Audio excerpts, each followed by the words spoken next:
Ocupação é uma necessidade social. Nós estamos num estado criminoso, que sabota a educação, sabota a saúde, dominado por empresas, tem uma estrutura escravagista mantida. Na minha opinião, a gente nunca viveu numa democracia, isso aqui nunca foi uma democracia. A República foi proclamada pelos banqueiros, que tinham vontade de ocupar o lugar da nobreza e ter aqueles luxos e privilégios, mas que não conseguiam porque não tinham sangue azul. Então eles armaram a proclamação da República para ocupar o espaço dos nobres e tiveram cuidado de manter a mesma estrutura. Então é preciso manter a ignorância da massa.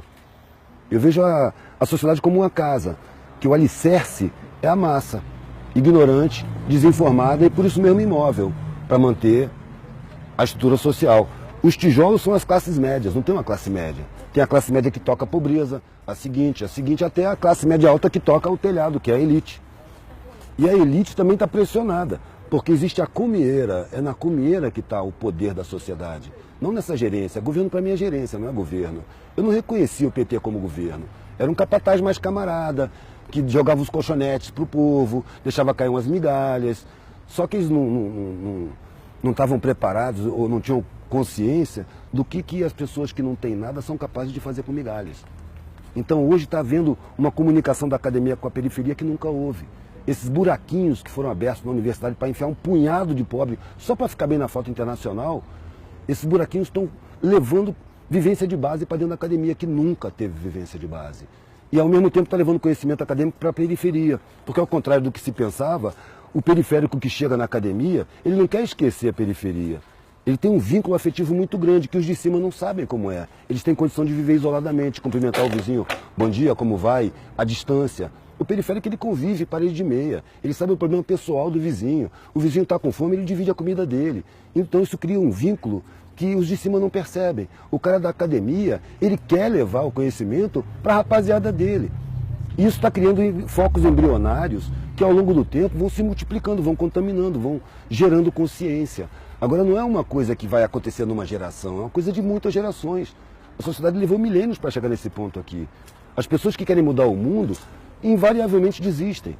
Porque elas querem mudar o mundo para si, eu quero ver o mundo justo. Eu sei que eu não vou ver o mundo justo, mas se eu não viver na função de buscar um mundo menos injusto, minha vida não tem sentido.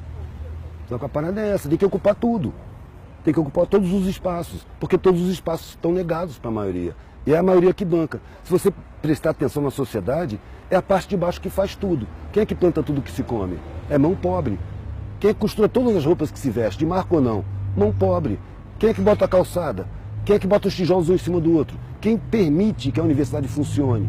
É tudo pobre. Quem recolhe o lixo? Quem cata os feridos e leva para o hospital? Quem recebe no hospital? É tudo pobre. Então os pobres são a base da sociedade. Quem é que liga as máquinas? São os pobres. Aí você pega o sistema tributário. Quem é que financia o Estado? A massa tributária sai do consumo. Então o pobre financia o Estado. Os pobres eles constroem, eles botam para funcionar, eles mantêm, reparam, eles sustentam o Estado. E, no entanto, são enganados, são inferiorizados, são sabotados, têm seus direitos humanos negados, seus direitos fundamentais, sabe? Então, são colocados em uso, como se fossem animais. É ali que precisa tomar consciência, porque é ali que está a força da sociedade. Só que está inconsciente. Para isso se nega a instrução, se nega a educação, como num sistema escravagista. O escravo não pode saber ler, não pode ter instrução, porque senão ele se esclarece e se revolta. É isso que acontece, na minha visão. A parte mais importante da comunicação é o receptor. Então não adianta eu chegar lá e falar em paradigma. Sabe? Não adianta eu falar academês. O academês foi formulado para servir de cerca de arame farpado para o conhecimento não alcançar a maioria, para não dar acesso. É preciso pegar essa cerca e derrubar. É preciso falar errado. É preciso engolir plural, errar concordância. É fácil falar. O Einstein já dizia, se você não consegue falar para sua avó o que você acabou de aprender, então você não entendeu direito.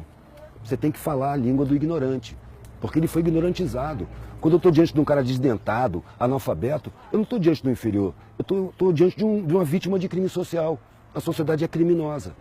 Então, se eu tive meus direitos respeitados, eu tenho uma dívida com essa galera, eu não tenho superioridade. Eu tenho uma responsabilidade a mais, eu tenho que ser mais tolerante, eu tenho que aprender a falar a língua dele, para mostrar para ele que ele não é inferior porra nenhuma. Isso é uma grande mentira. Ele é a base da sociedade. E é o mais forte de todos. Porque o patrão, se ele perder os empregados, arrisca ele não saber fritar um ovo. Quem faz tudo são os empregados. Quem trabalha com dificuldade se fortalece, supera dificuldades. Quem tem muita facilidade não supera dificuldade, precisa de alguém para superar para ele. Por isso a dependência dos de cima dos de baixo, eles dependem dos de baixo. E aí tem que inferiorizar, para os de baixo não ter consciência. Eu fico pensando assim, que moral tem o cara que paga uma pessoa uma grana que ele jamais aceitaria para fazer o que essa pessoa vai fazer? E, no entanto, isso é lugar comum.